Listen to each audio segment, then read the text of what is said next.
Hi, this is Paula Gloria, and this show is called Farther Down the Rabbit Hole. Today I'm going to try to go into the topic of power objects.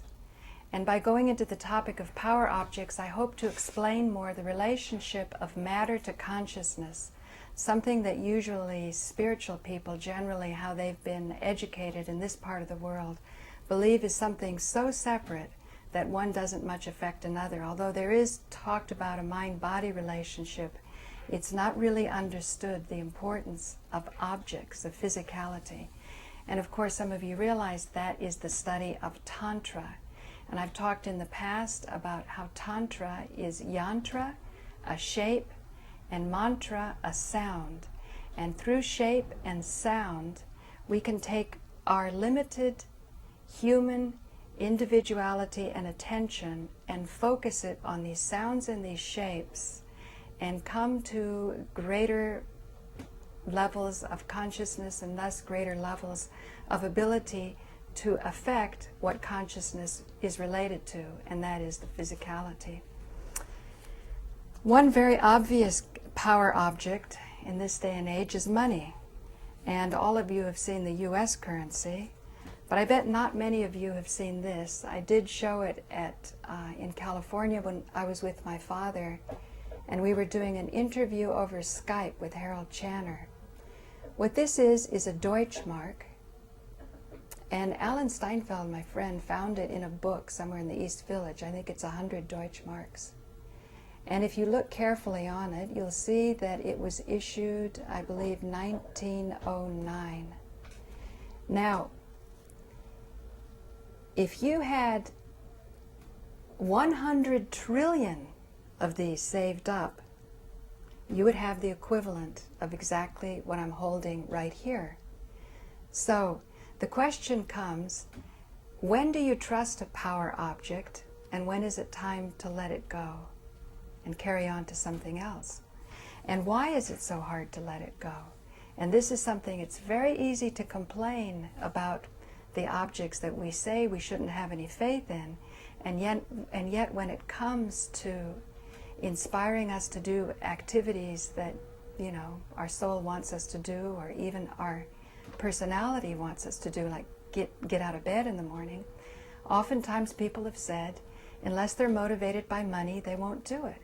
So you can see, you know, it has an extraordinary amount of power, and certainly people believed in it enough that when the inflation went up to 1 trillion to 1, they were suffering terribly because they hadn't prepared or understood their consciousness independent of this particular power object. And this caused enormous suffering for all of Western civilization. It led to World War II. Now I'm going to show you another power object. And what I probably should do is do some roll-ins of 19th Street. It'll make more sense.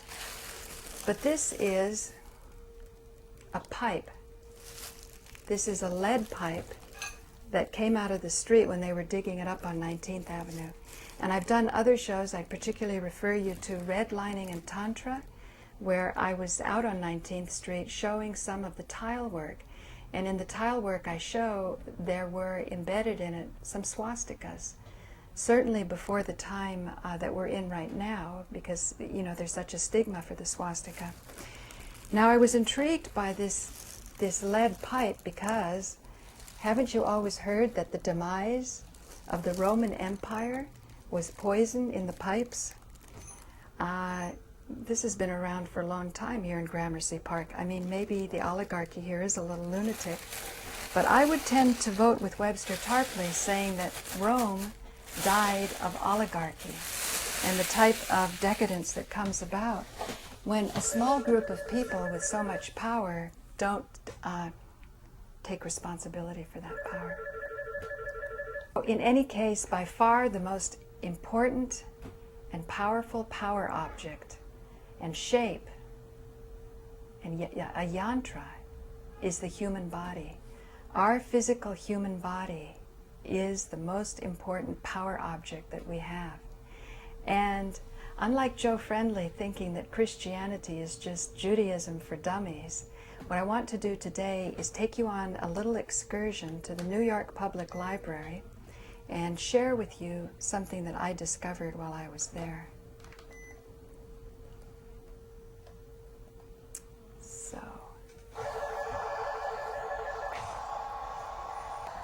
So here we are on 53rd by the Museum of Modern Art, and across the street is the Donnell Library, and that's the media library.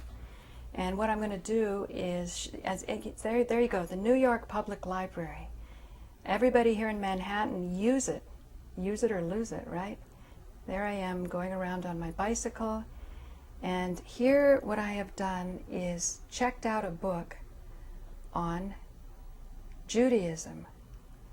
And what I'm doing is, this is a reference book, so I couldn't take it out. And so what I did is I went over and photocopied it. And I just want to show you the section. None of these books can be taken out because they're reference books. But look at that. Bioethics is becoming very important. And so they have this in the whole section of religion, as it should be. And what I'm going to do is, I think they've got Buddhism there on the bottom. This is in the second floor, and there that big one of Judaism, the book that I got out sits right next to it, in case any of you want to check out what I'm going to be talking about right now. And that is inside here. I opened it up. That's my photocopied page, and I'm going to hold it here. This is all, a collection of knowledge about Judaism. And I was interested here in Lutz, L-U-Z, Hebrew for almond tree or almond nut. An indestructible bone shaped like an almond at the base of the spine, around which a new body will be formed at the resurrection of the dead. The bone survives at the disintegration of the body after burial, but may be damaged if cremation is practiced. In rabbinic time, the Luz bone, was actually tested by those who doubted the resurrection and found to be able to withstand fire, water, and a severe hammering. Nevertheless, it is claimed that the waters of the flood at the time of Noah were so strong that they dissolved the Luz bone of Adam's skeleton. Okay, the bone is sustained only by the food eaten at the Melaveya Malka ceremony. I've never been too good on languages. And those who bow to God in prayer are thought to guarantee themselves a resurrected body because they stimulate the bone when they bend their spine. Luz is also the name of a city on the borders of the Holy Land built on a site anointed with heavenly oil by the patriarch Jacob. The city, like the bone, is indestructible and protects its inhabitants from the angel of death. The location is hidden from human sight, and it can only be approached via a hollow almond tree which leads to a cave and thence to the city. Those who have grown old in Lutz and long to die are placed outside the city walls. It is told how Solomon once discovered that the angel of death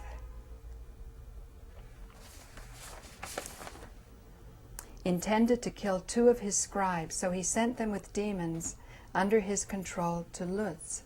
The angel, in fact, had been instructed to kill them at the gate of the city and was surprised when they turned up there. So, there we go. Enough of that. Back to me. I hope. Here I am again. So that shows that in that tome, I'm sure I could spend more time with it, and I'm sure some of you viewers out there know more than I on this topic. But you can see there's quite a sustained and organized body of knowledge about this topic, so that the resurrection is, some have claimed that Christianity comes more from Egyptian tradition than Jewish tradition, but I'm not sure what they mean by Jewish tradition. They may be thinking that, you see engraved in the tombs, or they're not the tombs, but in the pyramids and the temples all around Egypt, a lot of indication that all they were concerned about was the afterlife. And perhaps mummification was a decline of the knowledge. And maybe this understanding with the Lutz bone is something that if you dig around deeply, you'll find it in all traditions. And this is something worth doing. So now I want to take you on another little journey here. And here I went over to 55th and Lexington. I'm trying to show this, what I would have thought in my travels. Now I'm only seeing the base of it. It was hard for me to shoot it against the light. That's 55th Street. And some of you may recognize this building behind those, the tow-away sign for $180. Look at that big globe on the top. And if I'd gone higher there, you would have seen a 5-pointed star. So what I'm going to do here is go across the street, across Lexington Avenue. And across Lexington Avenue, I'm going to hone in on the building more. Now, I've traveled top to bottom in India. And I must say, if I came upon this, I'd never seen a structure like this anywhere in India. But it would be closest to something that was more influenced by the Sufis, the roundness, the nature of the stars and so on. So we're going to come closer. Again, that's East 55th Street in Lexington. And then I'm going to get another shot across the street pretty soon. Yeah, here we are coming in on it. What I'm going to do is see if we can take a look at the yantras embedded in the original architecture of this building. Maybe some of you out there in TV land on Manhattan Neighborhood Network are members of this congregation, in which case it's no surprise to you what this building is. But take a look. We've got 1, 2, 3, 4, 5, 6, 7. We've got an 8-pointed star there. And then there's another complex star up here.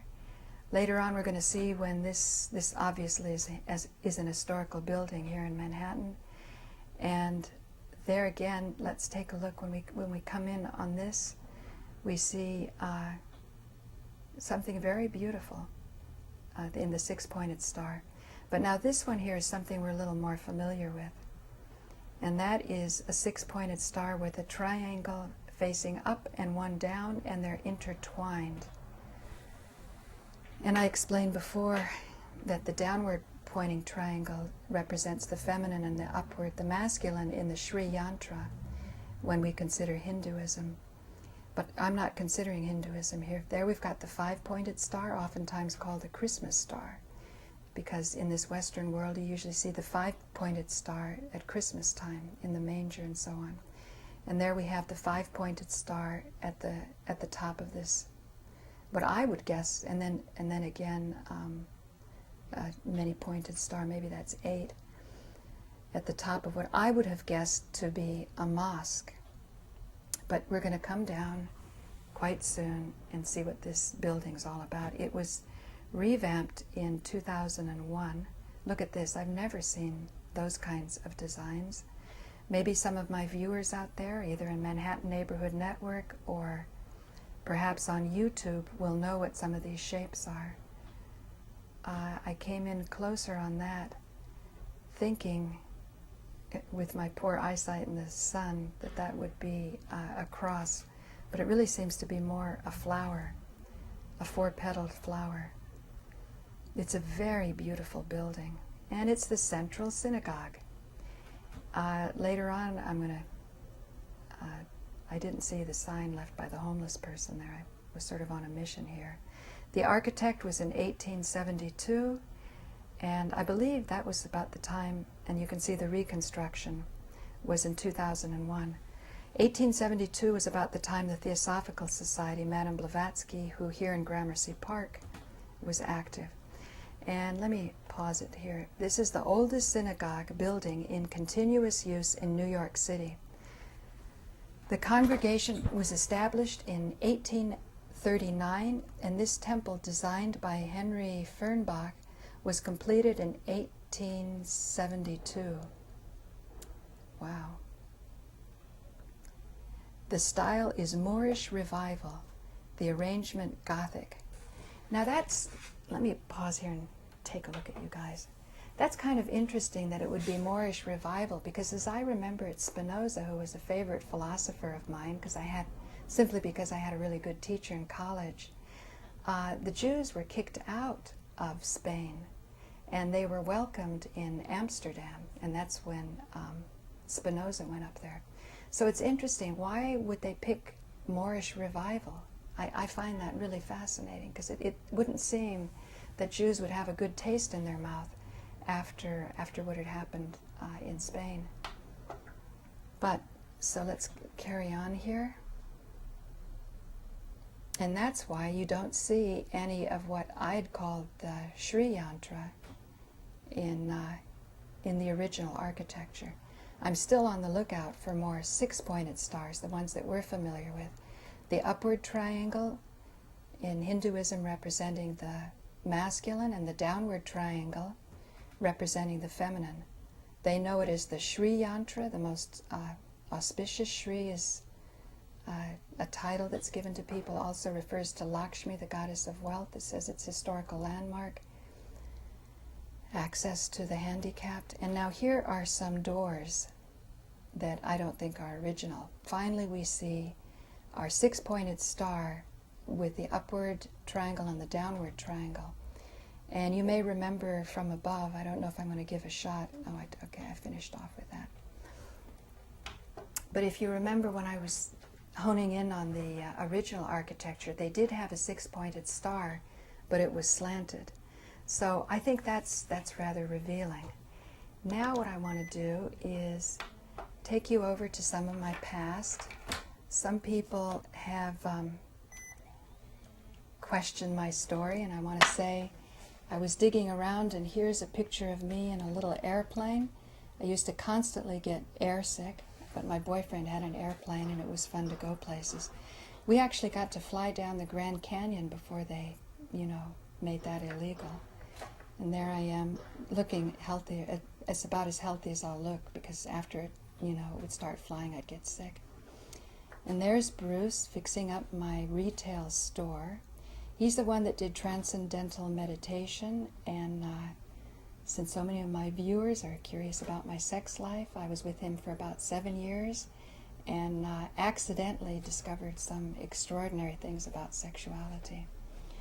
Here he is. He was an astrologer, and he used to make predictions about the stock market, gold and silver.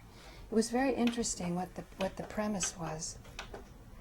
He felt that when group consciousness was expanded and optimistic and up, then the price of gold would go down, because people weren't needing to run to things to hold on. Run to things to hold on. Remember, we're talking about power objects.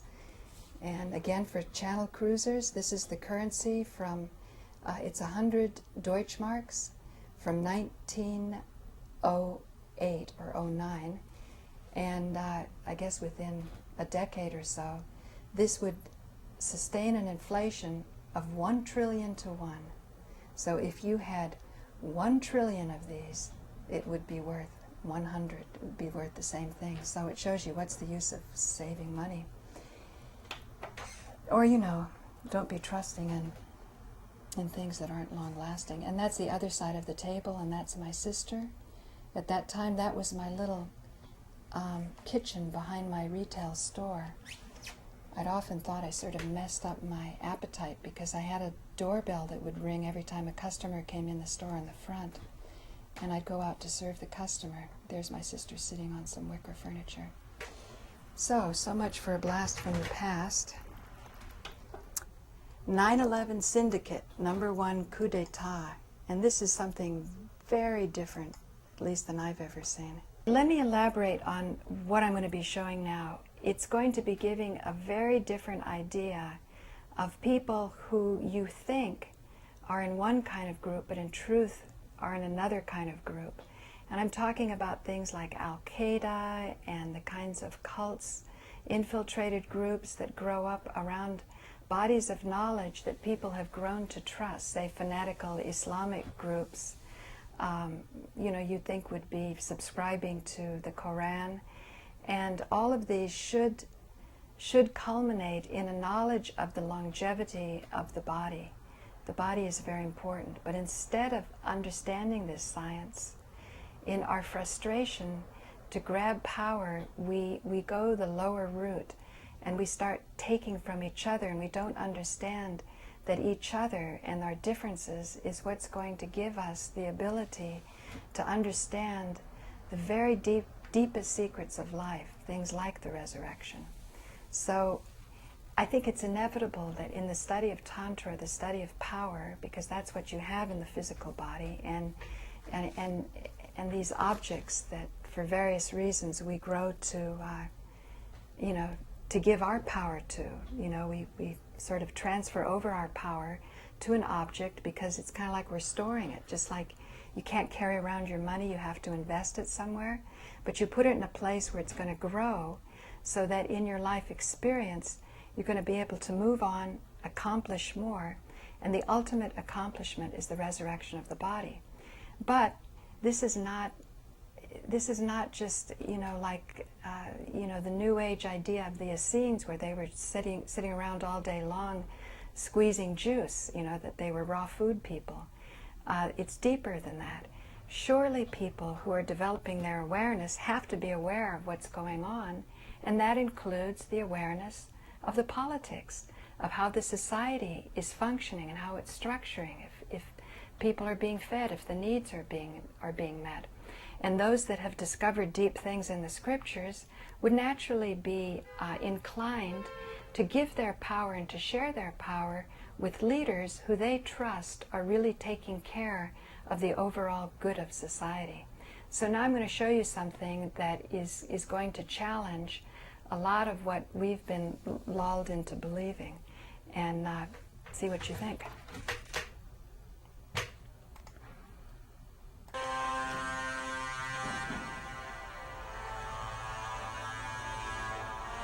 Let Hollywood explain how the world works. Listen to him explain the private operatives involved in arms, and narco-terrorism. I switched into Prince Nasir al-Sabai and my computer seeds. Now where'd that job come from? Where did the Nasir job come from? Who is Bob Baer, the lead character of Syriana? Syriana.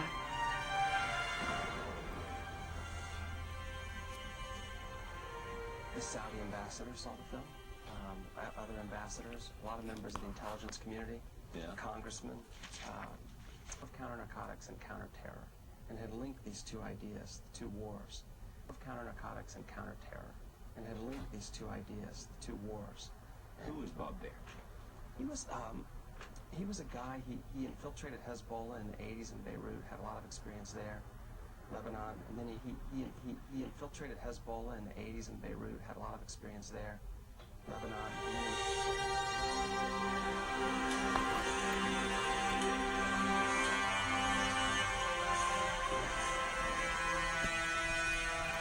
How does an American CIA agent become involved in Hezbollah? Is he working for both sides, a corrupted double agent? Rocky bureau chief in the mid-90s. So he actually Chalabi was an agent for him at one point. Actually Chalabi was an agent for him at one point. Actually Chalabi was an agent for him at one point. Actually Chalabi was an agent for him at one point.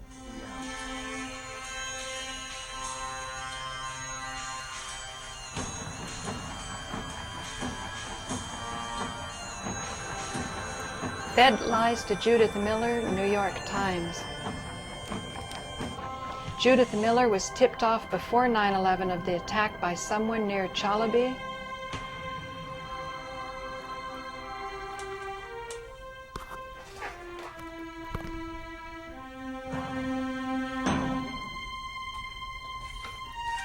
Bob Baer was also tipped off before the attack. He acclaimed same information source.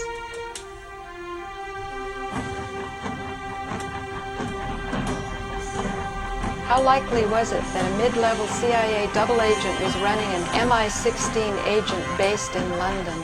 Across so many different worlds, he knows oilmen, arms dealers. Even though Chalabi was not in Iraq at the time? No. He was in London or somewhere. No. He was in London or somewhere. No. He was in London or somewhere. No. He was in London or... Answer, unlikely. Was MI6 in Chalabi running Bob Baer? Is cover in Lebanon a corrupt CIA double agent, part of Hezbollah? Answer, unlikely. Was MI16 in Chalabi running Bob Baer? There was a lot of hoo-ha about whether he was passing information to the Iranians itself. And there was a lot of hoo-ha about whether he was passing information to the Iranians. Hezbollah is allegedly an Iranian-sponsored terrorist organization. Bob Baer was the channel of information to Iran. A double agent?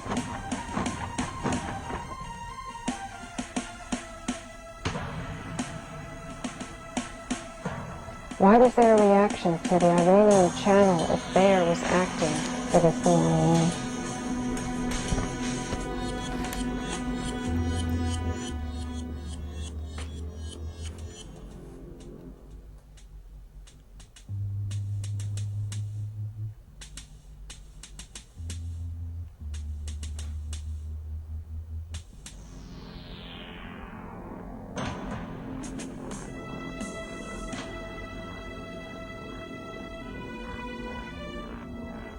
Is that why Hezbollah rescues Baer in Beirut? Passing information to the Iranians. But behind Hezbollah and MI16, Chalabi Inc. are funding sources. Who are the funding sources? Anyhow, Bob was mixed up in it somehow. He's mixed up in all sorts of things. And his Rolodex is filled with people that you just can't imagine. I mean, you just don't figure it. You're like, mid-level CIA guy. He knows Persian Gulf royalty on a first-name basis, and Persian Gulf royalty on a first-name basis, and Persian Gulf royalty on a first-name basis, and billionaires you read about in the paper, guys from the oil business, the arms business, and billionaires you read about in the paper, guys from the oil business, Persian Gulf royalty on a first-name basis, and the arms business, Persian Gulf royalty on a first-name basis, and the arms business. Then he calls them on their personal cell phone, literally calls them. Tick, tick, tick, tick. Hi, Bob. Hey, oh, great to hear from you. Sure. Going out with the family on the boat tomorrow. Why don't you come? Oh, you got a Hollywood screenwriter with you? Yugoslav's Balkan human Yeah, trafficking, not funny. Next day, back of a 300-foot boat, getting served buffalo mozzarella by like 7 blonde-haired Yugoslavians. It's 7 blonde-haired Yugoslavians. It's incredibly strange. Wow. Strange. Strange. Intel connections. London, Chalabi, MI16, Iran channel terrorism, funding connections, Persian Gulf royals, the oil business, arms dealers, billionaires with yachts. Do we know any arms dealer billionaires with Gulf connections and big yachts? One lost his son like Matt Damon in Syriana. In the Saudi pool. He is Syrian, Saudi, Syriana. He lives in London. He works for the Saudis. He is close to the British government and British arms dealers and Bob Baer.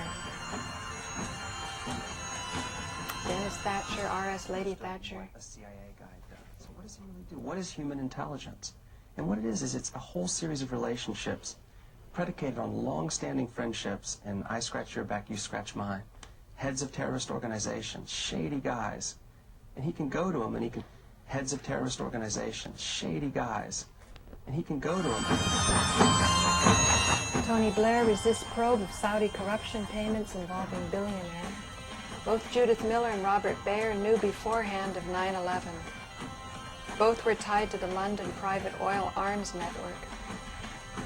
Which had corrupted Tony Blair? The oil business is the same business. Shady guys. And he can go to them and he can Persian Gulf royalty on a first-name basis and billionaires you read about in the paper, guys from the oil business, the arms business. It's passing information to the Iranians, it's passing information to the Iranians. Leave the CIA. In the late 90s. Leave the CIA. In the late 90s. Because? You know, there was a sort of dust-up involving him and the National Security Council. He was accused of a felony of attempted murder of Saddam Hussein for some actions that took place during a coup in Iraq in either 95 or 96. So actually Chalabi was an agent for him at one point. He accused of a felony of attempted murder of Saddam Hussein for some actions that took place during a coup in Iraq in either 95 or 96. And billionaires you read about in the paper, guys from the oil business, the arms business, Persian Gulf royalty on a first-name basis, and accused of a felony of attempted murder of Saddam Hussein for some actions that took place during a coup in Iraq in either 95 or 96. It's incredibly strange. Not to have a moral judgment on them. I think they're a fact of life, and they exercise a tremendous amount of power. And I heard stories that would curl your hair. Truly, you'd have curly hair. And it's just interesting, you know, that these men can represent inside one law firm. They can represent Gulf, like Saudi Arabia, and an oil company, and a military contractor, and be the private lawyer of a senator. And it's one nexus point, and it's just an interesting feature to Washington. An interesting I feature. heard a lot of stories about a man, actually, who he's a well-known lawyer, but this is something that was said about him that's an amazing thing. He's a partner at one of the big firms, and it was said that if you wanted information about the Middle East, if you were, say, the Vice President of the United States, and you wanted information about the Middle East, you were better off going to this lawyer, one lawyer, than the entire CIA. Because he could make one phone call to some His client information was better. His information was better. And why was that? One lawyer. It was said by a bunch of different people to me that he was better connected in the Middle East than the entire Central Intelligence Agency. And what kinds of clients did he have? Middle Eastern countries or oil companies or everybody? Trenton. I was and he had all around the table all these investors. I mean, multi-billionaires from Saudi Arabia and Kuwait and Bahrain and.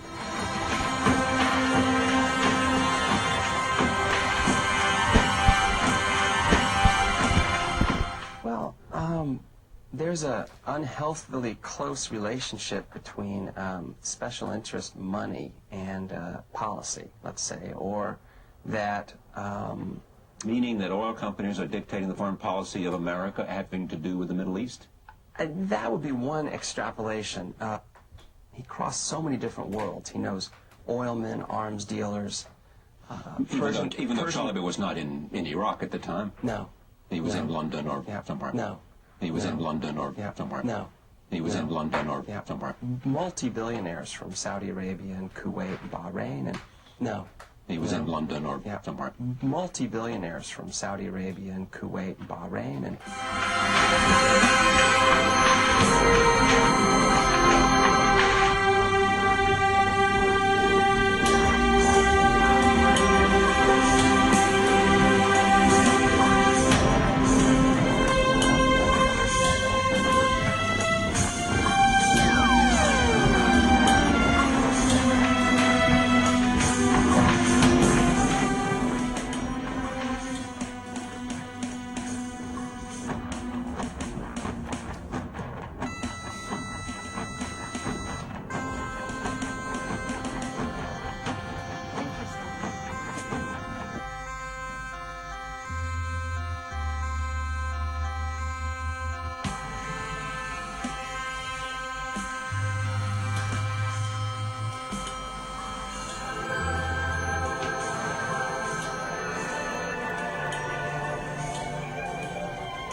Are you making a judgment about the system? Are you saying something's wrong here? Yes. Yes, I think I am. I don't want to duck that one. And so what is it you're saying is wrong? That too many powerful people are acting not in the national interest? That's part of it. I think that's part of it. I think that this Randy Cunningham is an example of something of a culture in Washington. That's Congressman and former Vietnam pilot.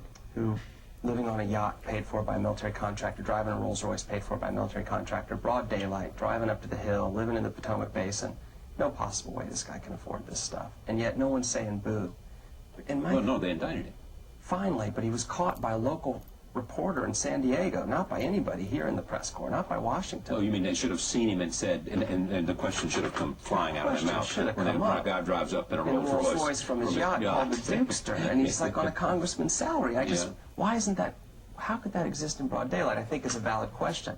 And I think it's an interesting, it's an interesting question. So that's about corporate finance and bribes and corruption. When you talk, I got a peek at your file. You're a good man.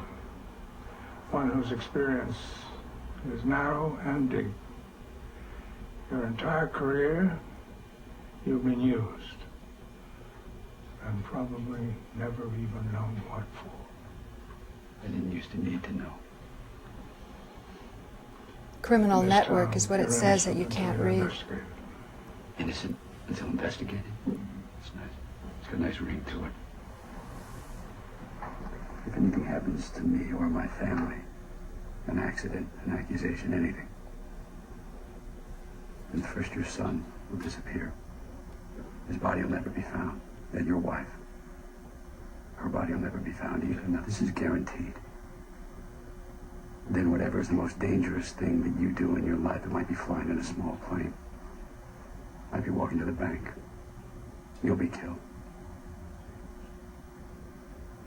Do you understand what I'm saying?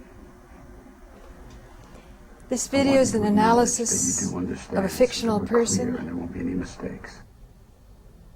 What do we learn from this scene?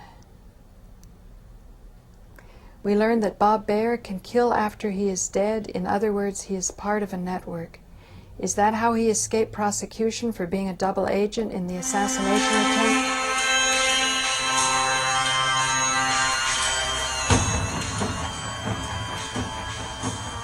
NSC diplomatic effort. Forcing a war that killed thousands of Iraqi children. We learn also that the fictional Bob Baer will threaten to kill an innocent child, and he is the hero of the film.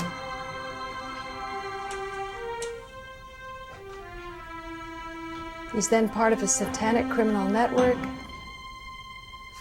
Film is part of a psychological operation by the syndicate. is extrapolated from a lot of time spent with Baer in particular. This scene really has the DNA of Bob Baer in it. I mean, for real. He's that tough and that... And it was said to me not simply by watching him and hearing him talk about how he's tough, because he would never talk about it. It was said to me by a lot of people that knew him. And people would say things to me like, Bob's the nicest guy in the world. Except if you back him into a corner.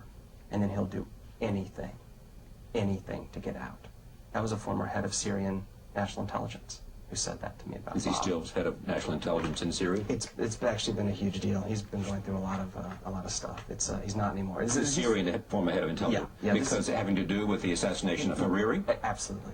Yeah. It's a very complex situation. I don't know enough to really talk about it, but he's absolutely there. This person has been caught up in it 100%. But Bob, you spend time with Bob, and he talks, little things sort of dribble out of his mouth periodically about small planes and just acts of terror and how easy it is to do this, that, or the other thing, and they're quite specific, and it's very unsettling. I'll never fly a small plane again, by the way. Just no small planes for me. Why not? It's too easy to bring them down and make it look like an accident. I just heard too many examples of it. Baer made me completely paranoid. Tell me the story about how, is this a true story? That, because Baer had a connection to Hezbollah, he knew Hezbollah. Then somebody from Hezbollah shows up to save him. Yeah, but basically Because they're about ready to kill him and he shows up. Now, is that somebody that patterned after anybody you met in this trip? Is that the spiritual leader or that? It would be his representative, born out of the fact that, if Bob was just in Beirut recently, and he went to see the same guy, and he said the security... The spiritual leader of Hezbollah. Yes. They still like him, trust There's him, a communication. have a relationship with him. There's some kind of communication and relationship that But goes Bob on. Baer no longer has anything to do with the American government, or not? You might know better than I would. I have no idea. I mean, he very well... I'm starting to He's think your friend. everyone can be He's a your CIA. friend. Do you think he takes these kind of missions now on... All I know is He's that hired for I know how contract. he thinks. Contract for I hire. know how Bob thinks, and the best cover in the world for him would be to be a gadfly criticizing the CIA, so you'd never think he was in the CIA. So he may be operating I know for how he thinks. contract for I hire. know how Bob thinks, and the best cover in the world for him would be to be a gadfly criticizing the CIA, so you'd never think he was in the CIA. So he may be operating. So he Actually, Chalabi was an agent for him at one point. He, Persian Gulf royalty on a first-name basis, and billionaires you read about in the paper, guys from the oil business, the arms business. Learned things that you didn't think you could tell. Absolutely. I've lots and lots of things I don't feel comfortable talking about. There are a bunch of things. Without asking you to do what you've decided not to do, what kind of thing are you talking about? People who were murdered, people... Right. What? Right. People who were murdered, types of operations, the way that lethal authorities issued out of the White House, how these things get executed out in the field, coup d'etat, information on this interest, the real special interest behind coup d'etat all over the globe. The idea of coup d'etat is an amazing idea, and it goes on. I mean, I sat with a bunch of oil men, very powerful oil men. At a Coup d'etat meaning overthrow a government. Overthrow a government, and I sat on Fifth Avenue, this 15,000 square foot apartment, just around the corner of Fifth Avenue, one of these brownstones. This guy owns the whole building, an oil man. And he and his friends played a little game at this table where they made a guess. They said, next country to be overthrown for its energy assets. And they all started throwing out Sao Tome, Equatorial Guinea. And the one guy who was having the party, the richest one of them all, he cleared the table and he said, you're all wrong. I can tell you which one it is. It's Nigeria. It's already happening. It costs $50 million. And then, I'm not kidding, not very long after that, there was Chavez and that huge dust-up and all that stuff going on. And with the people in the streets, he had said at this dinner party, he said, what? First question, what's the money for? Well, I buy media. I buy stories, and I buy op-ed pieces, and I buy front-page stories, and then I buy mobs. I pay off mobs to show up in the street on demand. That's what I do. It's verbatim. I sat there, Baer was there with me. I wrote it all down in my notebook. I'm like, are you kidding me? And I just thought maybe these guys are showing off. Maybe they're just being big guys. And then Venezuela goes haywire. I don't know if it's a direct connection, but it was deeply unsettling. You can blend in. This is millions of dollars of training to master misinformation, to master misinformation. And Abraham had the faith. The United States is a front for foreign special interests. Lost Sarah. I am not her brother. She is not my sister. This video is an analysis of a fictional person in a movie as depicted in the film Sirania, and a fictional Bob Baer as described in an interview. The other 9/11 truth according to Hollywood's Syriana. Interesting, huh? So now, the reason I spent so much time with that, obviously it's going to go over one show for M&N because that's only 28 minutes, is I want to give a feeling of how much we have coming at us. And if we're involved with the spiritual practice, we want to make sure that our time, our energy, our focus is going in a direction where we're going to make the connection with what we've invested in.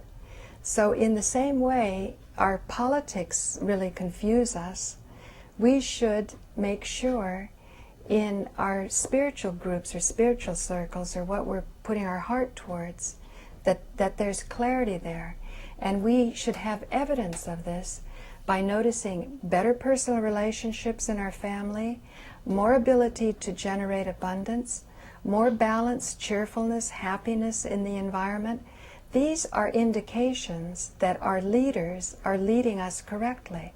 Now you can decide with what I just showed you how you want to believe, but I'm saying not to just throw it aside as something too scary to even consider, because something like Christianity, which is all about the resurrection, in order to do the greater things that Jesus said we do, we have to be bright and alert and be able to be sharp and to kind of see a little bit more than what one would want to see when they want to just enjoy the benefits of being a Christian and saying, Jesus loves me, this I know because the Bible told me so. And if we say, well, that's Christianity, and we never really exerted ourselves beyond a second grade Sunday school lesson, well, of course it's not going to do that much. And then people like Joe Friendly is going to say that Christianity is just Judaism for dummies. But I was showing you that roll-in before about what I got at the New York Public Library to say that there is a deep, deep wisdom in our spiritual traditions, but they can't be unlocked unless we're bright and alert, unless we're balanced, unless we have harmony with our families and freedom to think and freedom to share. And the freedom that we use when we're using our free thinking and when we're sharing in the most transparent way that we can and encouraging others to do the same, even if they have a problem with us. Like I put on makeup for this show because somebody was griping that I don't wear makeup. And so, you know, Webster Tarpley used to say that I care too much about the little comments, but I always see everything as an indicator of something that I can take a look at. So if we use this freedom, that will be the way that will ensure that we have freedom. If we find ourselves in a group where we're only allowed to think one thing and not the other, or we find ourselves sort of addictively going down a certain path where we want the same old hits, the same old humor, we're not growing, and the peace is really going to be secured in the growth. So this is Paula Gloria, and this has been an episode of Farther Down a Rather Long Rabbit Hole, and I've mixed a lot of metaphors here. I'm going to post it, and I thank one of my viewers for having turned me on to this.